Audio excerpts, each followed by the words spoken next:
The fluorescent lights of the FBI headquarters in Washington, D.C. hummed above me as I sat across from Deputy Director Morrison. It was August 1989, and I had just returned from a successful operation in Miami involving a cocaine trafficking ring. I thought I was being called in for commendation. I was wrong. "Agent Reeves," Morrison said, sliding a thick manila folder across his mahogany desk. "How much do you know about Pablo Escobar?" I knew what everyone knew. The man was a ghost who had become a god in Colombia. The Medellin cartel had turned cocaine into an empire, and Escobar sat at its throne untouchable, flooding American streets with his poison while building soccer fields for poor Colombian children. A paradox wrapped in violence and charity. "Enough to know he's never been caught," I replied. Morrison leaned back in his leather chair, his fingers forming a steeple beneath his chin. "We're changing that. The Colombian government has requested our assistance. DEA has been working the case for years, but they need someone with your particular skill set. You speak Spanish fluently, you've worked undercover in South America, and frankly, you're one of the few agents I trust not to get corrupted by cartel money." The folder contained hundreds of pages, surveillance photos, financial records, witness statements, and body counts. So many body counts.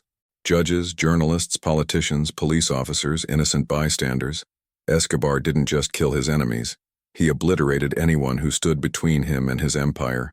"When do I leave?" I asked. "Tomorrow. You'll be embedded with the Search Block, the special Colombian police unit dedicated to finding Escobar. Your official role is technical advisor. Unofficially, you're there to coordinate intelligence between us, DEA, and Colombian authorities. This stays off the books as much as possible. Politically, this is a minefield." I spent that night in my Arlington apartment unable to sleep. My ex-wife called, perhaps sensing something was wrong. We'd divorced 2 years earlier because she couldn't handle the stress of being married to someone who disappeared for months at a time, chasing shadows in dangerous places. I almost told her where I was going, but operational security prevented it. Instead, I told her I loved her and that I was sorry for everything. She cried. So did I. The flight to Bogota was long and turbulent, much like the mission ahead. Part 2. Welcome to Colombia. Colombia in 1989 was a country at war with itself. The moment I stepped off the plane at El Dorado International Airport, I felt it, the tension that permeated everything. Armed soldiers patrolled the terminals. Everyone seemed to be looking over their shoulders. Colonel Hugo Martinez met me outside the airport. He was the commander of the Search Block, a man with tired eyes and a determined jaw. We shook hands without smiling. "Welcome to hell, Agent Reeves," he said in perfect English. "I hope you're ready." The Search Block headquarters was a fortified compound in Medellin, surrounded by sandbags and armed guards. Inside, dozens of Colombian National Police officers worked around the clock, analyzing phone intercepts, following leads, and raiding suspected cartel safe houses. The walls were covered with maps, photographs, and organizational charts showing the sprawling network of Escobar's empire. "We've been hunting him for 2 years, Martinez explained, pointing to a map dotted with red pins. "Each pin is a location where we've missed him by hours or sometimes minutes. He has a network of informants everywhere, police, military, politicians, civilians. He knows we're coming before we do." I studied the map. The pins formed a pattern, clustered around certain neighborhoods in Medellin. "He's staying close to home. He feels safe here." "Safe?" Martinez laughed bitterly. "He built this city. The poor worship him. They call him Don Pablo and Robin Hood. He built them housing, schools, soccer fields. To them we're the villains, and he's the savior." That first week I observed and learned. The Search Block operated with military precision, but they were fighting a ghost. Every raid ended the same way. An empty house, still warm coffee cups, and the echo of Escobar's laughter. He was always one step ahead. I suggested implementing new communication protocols. Escobar had informants listening to police radios, so we developed a system of coded messages that changed daily. I also recommended bringing in CIA signal intelligence to help track radio transmissions from Escobar's network. The technology was cutting edge for 1989. Direction-finding equipment that could triangulate a radio signal's origin within minutes. But technology alone wouldn't catch Escobar. We needed human intelligence, and that meant turning someone inside his organization. Part 3. Los Pepes. 3 months into my deployment, everything changed. A new player emerged in Medellin's underworld, a group calling themselves Los Pepes. perseguidos por Pablo Escobar, or people persecuted by Pablo Escobar. They were cartel members, associates, and family members of people Escobar had killed or betrayed. They began systematically destroying everything he loved, burning his properties, killing his associates, targeting his family's assets. They were vicious, efficient, and completely illegal. I sat in a secure room with Martinez and 2 DEA agents, listening to intelligence reports about Los Pepes' latest attack. They had bombed one of Escobar's luxury estates, killing 3 of his sicarios. "We should be stopping them," I said. "This is vigilante justice." One of the DEA agents, Steve Murphy, shook his head. "Los Pepes are doing what we can't. They're not bound by laws or jurisdictions. They're bleeding Escobar dry, forcing him to make mistakes. They're also murdering people," I countered. Martinez looked at me with those tired eyes. "Agent Reeves, do you know how many police officers Escobar has killed? Over 300. Do you know how many civilians died when he bombed Avianca Flight 203, trying to kill one presidential candidate? 107. We are in a war, and wars have casualties." I understood his point, but it troubled me deeply. We were supposed to be the good guys, operating within the law. Allowing Los Pepes to operate made us complicit in their crimes. But I also understood the impossible situation we faced. Escobar had corrupted the system so thoroughly that working within it seemed futile. I reported my concerns to Morrison in Washington. His response was bureaucratic and unsatisfying. "Focus on your mission, Agent Reeves. Internal Colombian affairs are not your concern." But it was my concern. I was there, seeing it happen, and I knew that history would judge us for what we did and didn't do. Despite my reservations, Los Pepes proved effective. Escobar was hemorrhaging money and support. His empire was crumbling and he was becoming increasingly isolated and paranoid. Part 4. The hunted becomes desperate. By late 1991, Escobar made a calculated decision that shocked everyone. He negotiated a surrender with the Colombian government. In exchange for turning himself in, he would serve time in a custom-built prison called La Catedral, which he essentially designed himself. I watched the news coverage with disbelief. Escobar walked into prison like a king entering his palace. La Catedral had a soccer field, a bar, a jacuzzi, and even a disco. He continued running his empire from inside those walls, and we were powerless to stop it. "This is insane," I told Martinez. "He's not imprisoned. He's on vacation. Welcome to Colombian politics," he replied cynically. But Escobar's arrogance would be his undoing. In July 1992, after learning that the government planned to transfer him to a real prison, he escaped. The hunt was back on, and this time, he was a fugitive with nowhere to hide. The next 16 months were a grueling game of cat and mouse. We raided hundreds of locations. We interviewed thousands of witnesses. We intercepted countless phone calls. And still, Escobar remained free. I lost weight. I stopped sleeping properly. The stress was crushing. My team and I worked 18-hour days, 7 days a week. The pressure from Washington was immense. They wanted results and they wanted them yesterday. But something was changing. Escobar was making mistakes. He was staying on the phone too long, trusting the wrong people, moving less carefully. The pressure from Los Pepes, combined with our relentless pursuit, was breaking him down psychologically. In October 1993, we got our first real break.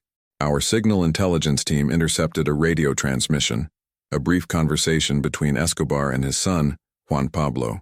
The transmission came from a neighborhood in Medellin called Los Olivos. "We have him," Martinez said, his eyes alive for the first time in months. "He's in Los Olivos." We mobilized immediately, but we had to be careful. If Escobar got wind of our operation, he would disappear again. We used our coded communication system and moved in small, unmarked vehicles to avoid detection. Part Phi, the final chase.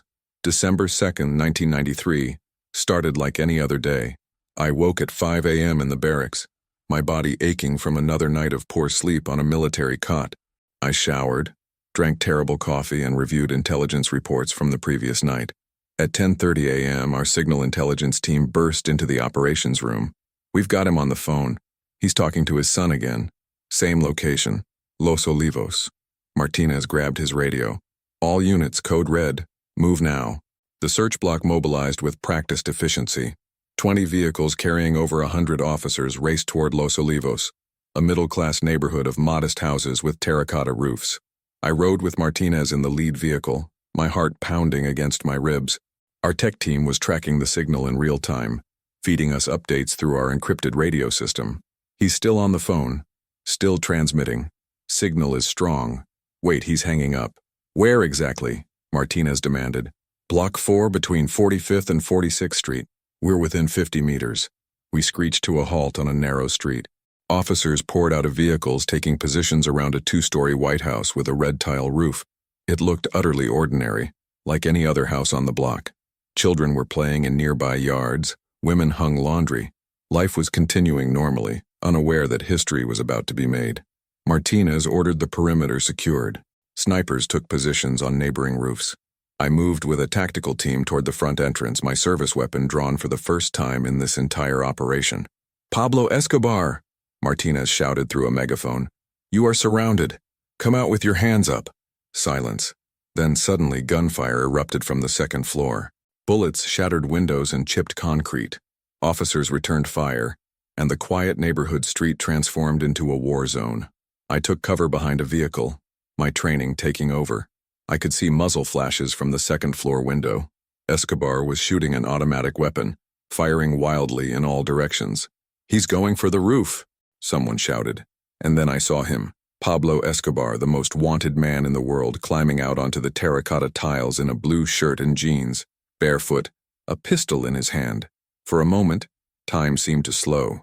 This man, this legend, this monster who had killed thousands and built an empire on suffering. He looked small and desperate, scrambling across rooftops like a cornered animal. He fired several shots at the officers below, then started running along the roofline, trying to reach the adjacent building. Officers on the ground and on neighboring roofs returned fire. The sound was deafening. I moved to get a better angle, running along the street parallel to his route. Through a gap between buildings, I saw him stumble, hit by gunfire. He fell but got back up, limping now, still trying to escape. More shots rang out. Escobar stumbled again, this time falling to his knees on the roof. He tried to aim his pistol, but his arm seemed too heavy. He collapsed onto the tiles, his body sliding slightly down the incline. Cease fire, Martinez ordered. Cease fire. The shooting stopped. An eerie silence fell over the neighborhood, broken only by crying children and barking dogs. Smoke hung in the air, and the smell of gunpowder was overwhelming. Officers carefully approached the roof. I followed, my weapon still drawn, my whole body shaking with adrenaline. We climbed through a window and onto the terracotta tiles, moving carefully toward the motionless figure. Pablo Escobar lay on his back, eyes open, staring at the Colombian sky he had terrorized for so long. Blood pooled around his head and torso. He had been shot multiple times, including once through the ear, the fatal wound. Martinez knelt beside him, checking for a pulse he knew he wouldn't find. He looked up at me and nodded. It's over. Officers erupted in cheers, hugging each other, some crying with relief. Martinez radioed headquarters. We got him. Pablo Escobar is dead. I stood there on that roof, looking down at the body of the man I'd spent over 4 years hunting. I felt no joy, no satisfaction, just exhaustion and a profound sadness. Yes, Escobar was a monster who deserved to be stopped. But his death wouldn't erase the thousands he'd killed, the families he'd destroyed, the corruption he'd spread throughout Colombia's institutions. Part 6, the aftermath. Within hours, news of Escobar's death spread worldwide. Medellin erupted in conflicting reactions. Celebrations in some neighborhoods, mourning in others. The poor who had loved him wept in the streets. His enemies celebrated with champagne. Colombia was a nation divided in death as it had been in life. I watched as forensic teams photographed Escobar's body, as it was loaded into an ambulance, as crowds gathered outside the morgue. The media descended on Medellin like locusts, and suddenly everyone wanted to tell their Escobar story. But something bothered me deeply, something I couldn't articulate immediately. It gnawed at me through the celebration dinner that night, through the commendations and congratulations from Washington, through the press conferences where we declared victory in the war on drugs. It wasn't until 3 days later, sitting in a quiet hotel room in Bogota, that I finally understood what troubled me. Escobar's death had been too convenient, too clean, too final. I began reviewing the official reports, comparing them with my own memories of that day. The timelines didn't quite match. The ballistics report showed Escobar had been shot from multiple angles, but the positioning of the search block officers didn't account for all the trajectories. And then there was the fatal shot through the ear, a precision wound that seemed inconsistent with the chaos of a rooftop shootout. I requested a meeting with Martinez in a secure location. We met in a safe house on the outskirts of Bogota, just the two of us. "Colonel, I need to ask you something, and I need the truth," I said. "Who really killed Pablo Escobar?" Martinez's face remained impassive, but I saw something flicker in his eyes. Acknowledgement, perhaps, or resignation. He poured 2 glasses of aguardiente and slid one across the table to me. "What does it matter?" he asked. "He's dead. Justice was served. It matters because I was there to ensure we did this the right way. It matters because history will judge us based on the truth, not the convenient story." Martinez drank his aguardiente in one gulp and poured another. He was quiet for a long time, staring at the amber liquid in his glass. "You want to know who killed Pablo Escobar?" he finally said. "We all did. The search block, Los Pepes, the DEA, the CIA, you, me. We all pulled the trigger. We created the circumstances that led to his death, and we all have blood on our hands. That's not what I'm asking." He met my eyes. "I know what you're asking, and the truth is complicated. Yes, there were others on that roof. Yes, Los Pepes may have had people in position. Yes, the fatal shot may have been more precise than we officially reported, but I will never confirm any of that, and neither will anyone else. The official record is clear. Pablo Escobar died in a shootout with the search block. That's the story that serves everyone's interests. Yours, mine, Colombia's, America's. So we're just going to lie. We're going to accept the version of events that brings closure to this nightmare," Martinez said firmly. "Do you know how many widows and orphans Escobar created? Do you know how many lives he destroyed? He terrorized an entire nation. His death ended that terror. Does it really matter who fired the fatal shot?" I wanted to argue, to insist that truth mattered above all else. But sitting there in that safe house, exhausted after years of hunting a monster, I found I couldn't summon the moral certainty I once had. Martinez was right about one thing. We were all complicit. We had all made compromises. We had all done things that kept us awake at night. Part 7. The truth I discovered, but I couldn't let it go. Over the next 3 months before I returned to the United States, I conducted my own quiet investigation. I interviewed search block officers off the record, reviewed classified CIA documents, and spoke with contacts in Colombian intelligence. What I discovered troubled me more than anything I'd encountered during the entire operation. The fatal shot that killed Pablo Escobar, the one through his ear, was almost certainly fired by a member of Los Pepes who had infiltrated the operation. This individual, working with tacit approval from elements within Colombian intelligence and possibly with American knowledge, had been positioned specifically to ensure Escobar didn't survive. Why? Because Escobar knew too much. He had information about corruption at the highest levels of Colombian government. He had details about the complicity of American officials who had looked the other way during the early days of the cocaine trade. He knew which banks had laundered his money, which politicians had accepted his bribes, which military officers had been on his payroll. Alive, facing trial, Escobar would have been a liability to powerful people in both Colombia and the United States. Dead, he was a victory in the war on drugs, a monster slain, a story with a neat ending. Los Pepes hadn't just been a vigilante group acting independently. They had been a tool, carefully managed by intelligence agencies to do what official forces couldn't legally do. They had eliminated Escobar's support network with brutal efficiency, and in the end, they had eliminated Escobar himself. I wrote all of this in a classified report that I submitted to Morrison upon my return to Washington in March 1994. I outlined my concerns about Los Pepes, about the circumstances of Escobar's death, about the ethical compromises we had made in pursuit of our target. Morrison read my report in silence, then locked it in his safe. "Good work in Colombia, Agent Reeves," he said, not meeting my eyes. "You helped end a significant threat to American security. Your country is grateful." "Did you read what I wrote?" I asked. "About Los Pepes? About how Escobar really died?" "I read it, and I'm filing it under national security protocols. Some truths are too complicated for public consumption.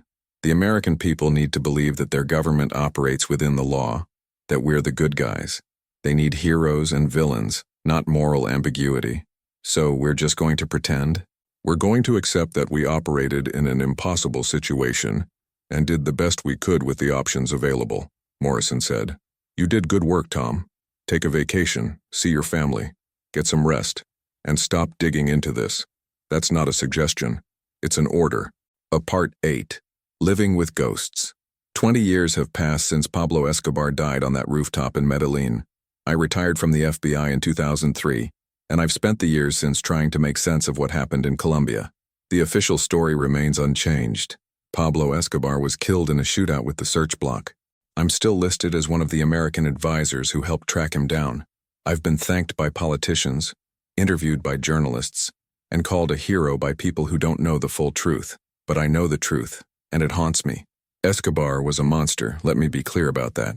He killed thousands of innocent people. He corrupted institutions, terrorized a nation, and poisoned countless lives with his cocaine. The world is better without him. But the way we stopped him, the compromises we made, the lines we crossed, the unofficial alliances we formed with groups like Los Pepes, those decisions set precedents that continue to echo through the war on drugs today. We proved that the ends justify the means, that rules can be broken if the target is bad enough, that extrajudicial killings are acceptable if they serve national security interests. Colonel Hugo Martinez became a hero in Colombia. He retired with full honors and has never publicly discussed the details of Escobar's death. The few times I've seen him in the years since, at conferences, at ceremonies, we've exchanged pleasantries but never spoken about what really happened. There's an understanding between us, a shared burden we carry in silence. The members of Los Pepes disappeared into the shadows they came from. Some were absorbed into other criminal organizations. Some were quietly eliminated by their former allies. Some went legitimate, laundering their reputations as they had once laundered money. Their role in Escobar's death remains officially unacknowledged. My marriage ended permanently in 1995. My ex-wife said I came back from Colombia different, haunted, unable to be present in the moment. She was right. I couldn't tell her what I'd seen, what I'd done, what I'd learned about how the world really works. The classified nature of my work created a wall between us that even divorce couldn't fully dismantle. I never had children, and I'm grateful for that.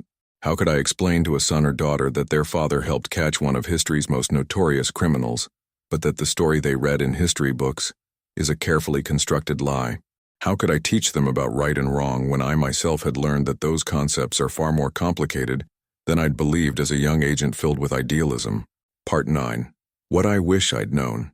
If I could go back to that day in Morrison's office in 1989, when he first slid that manila folder across his desk, what would I tell my younger self? I would tell him that hunting monsters doesn't make you a hero. It makes you intimate with darkness. I would tell him that every choice has consequences that ripple far beyond the immediate moment. I would tell him that the bureaucratic euphemism, collateral damage, represents real human beings with families and dreams and lives that matter.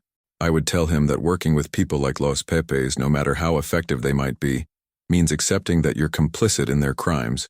You can't wash your hands of it later by saying you were just following orders or working within the system. Moral responsibility doesn't work that way.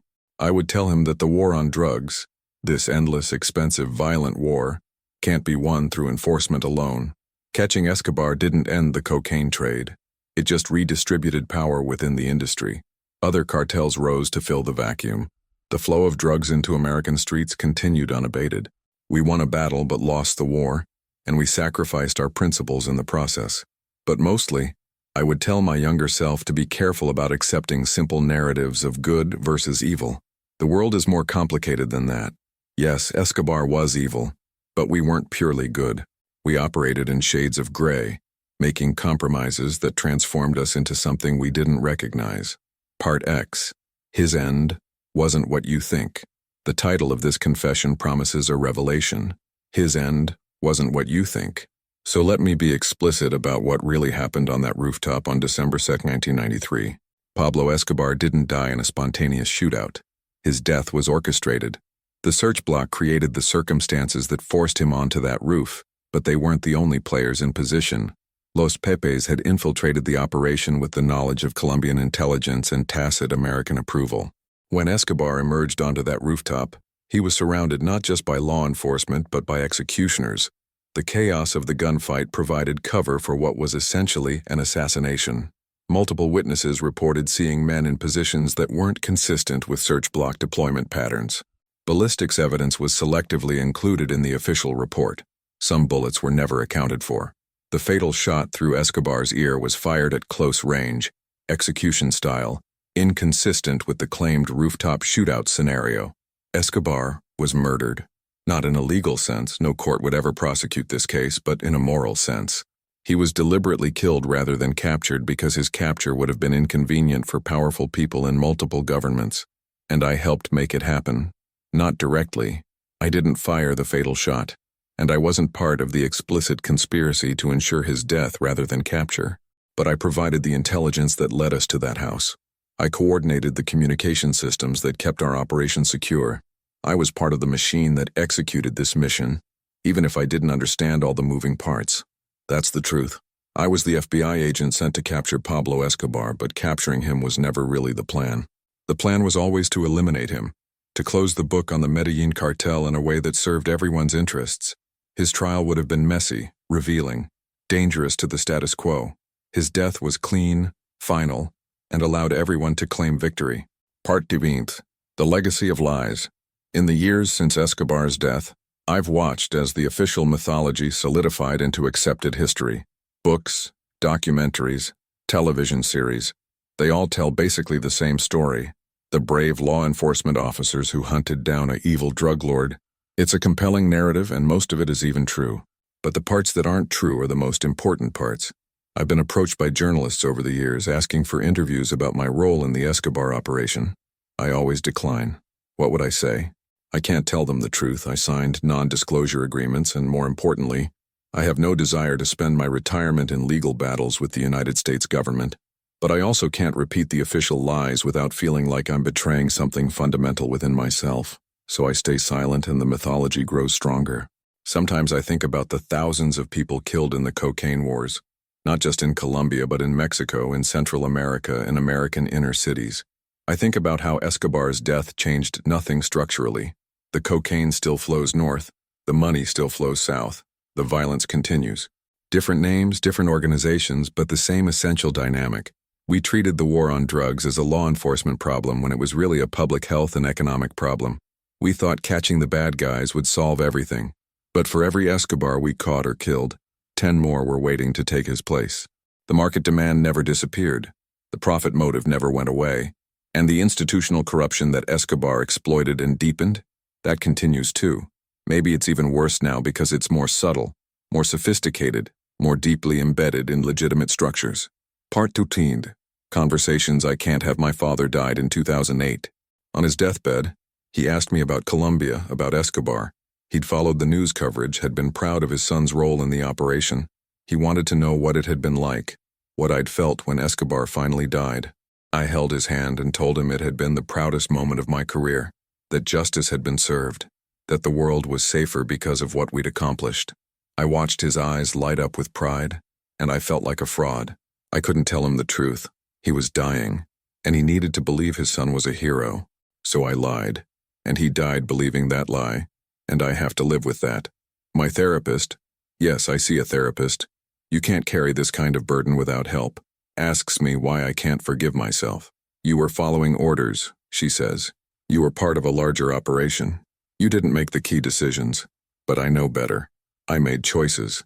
I saw signs that things weren't what they claimed to be, and I looked away. I suspected Los Pepes were being managed by intelligence agencies, and I didn't push hard enough for answers. I accepted the convenient explanations because they allowed me to sleep at night. Just following orders is what Nazis said at Nuremberg. It's not a moral defense, it's a moral abdication. Part 3. What Escobar understood. Here's something that haunts me. Pablo Escobar understood power better than we did. He knew that laws and institutions are only as strong as the people who enforce them. He knew that everyone has a price, maybe not money, maybe something else, but everyone has something they value more than principles.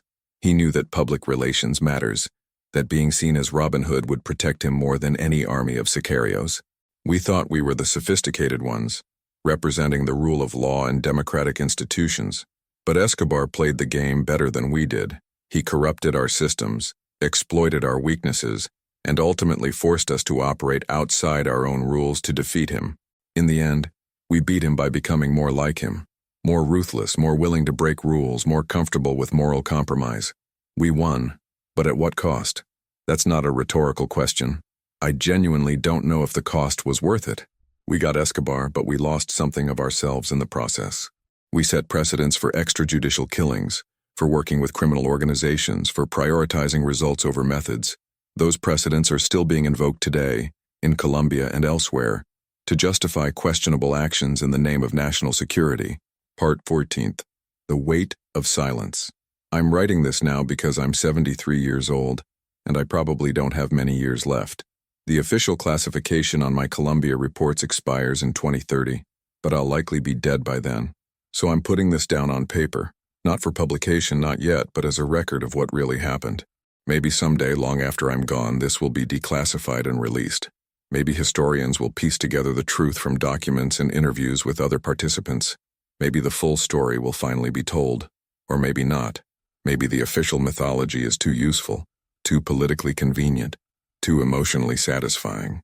Maybe people need their heroes and villains to be uncomplicated.